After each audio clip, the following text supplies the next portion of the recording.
কথাবার্তা সাবধানে কইেন। একদিকে কথা কইবেন, আরেকদিকে ধরা খাইবেন। আমার কথা পরিষ্কার, আমি চুরি করব না, আমার চেলা চামুন্ডা চুরি করবে না। অনেকেই আমাকে প্রশ্ন করেন, আপনার এত এত পরিকল্পনা, আপনি এই দুটো উপজেলাকে মডেল উপজেলা করতে চান, কিন্তু স্বতন্ত্র প্রার্থী হলে আপনি কতটুকু কাজ করতে পারবেন? যখন বিএনপির বড় বড় কুতুবরা বিদেশি নাম্বার নিয়ে পানাপুকুরের তলায় লুকায় ছিল, এই রুমিন ফারহানা তখন সংসদে দাঁড়ায় শেখ হাসিনার সামনে বলি নাই যে সংসদ অবৈধ?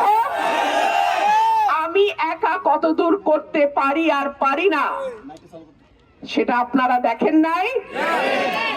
আর একটা কথা আপনাদেরকে বলি, সরকারি দলের এমপির বরাদ্দ যতটুকু, বিরোধী দলের এমপির বরাদ্দ কিন্তু ততটুকুই। সুতরাং আমি কোন সরকারি এমপির চেয়ে বরাদ্দ কম পাবো এইটা আপনারা চিন্তা করবেন না, বরাদ্দ সমান।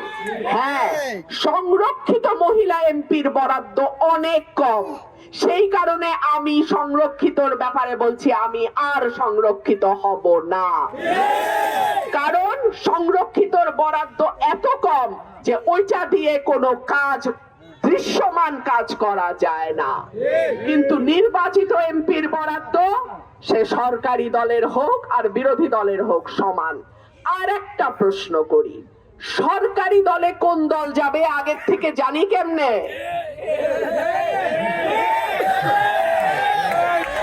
এইটা কি হাসিনার পাতানো নির্বাচন যে আগে আগেই জানি সরকারে কোন দল যাবে?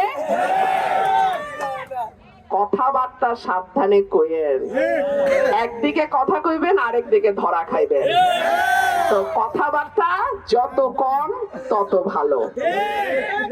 আপনারা কি করে এত শিওর হইলেন যে সরকার গঠন ওই দলই করবে? অন্য দলও তো সরকার গঠন করতে পারে, তখন আপনাদের কি অবস্থা হবে ওইটা আগে চিন্তা করেন। যাই হোক, আমার কথা পরিষ্কার, আমি চুরি করব না, আমার চেলা চামুন্ডা চুরি করবে না, আমার হাইকমান্ডেও কিছু দিতে হবে না। সুতরাং আমার মানুষ তাদের জন্য যেই বরাদ্দ আসবে তার পুরাটা তারা পাবে, এইখানে কোন রকম নয় ছয় চলবে না।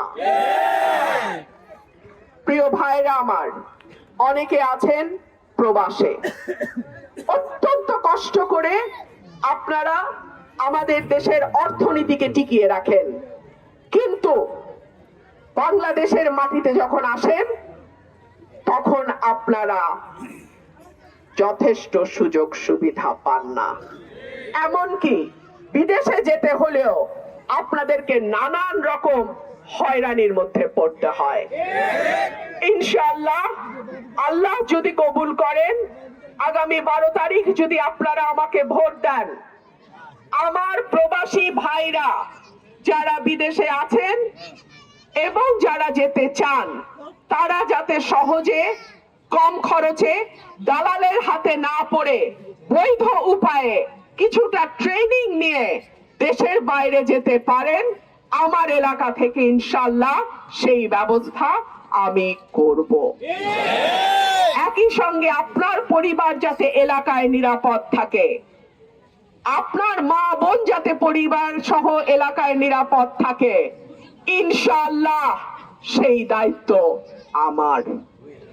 আমি আপনাদেরকে অনুরোধ করব, 11 তারিখ বিকাল থেকে 12 তারিখ রাত পর্যন্ত, ভোট গণনা না হওয়া পর্যন্ত আপনারা দয়া করে কেন্দ্র ছাড়বেন না। আপনারা আমার একমাত্র সৈনিক, আপনারা ছাড়া আমার কোনো ওয়ার্ড কমিটি, ইউনিয়ন কমিটি, উপজেলা কমিটি নাই। আপনারা যদি আমাদের ভোট পাহারা না দেন, আমার পাহারা দেওয়ার মতন আর কেউ নাই।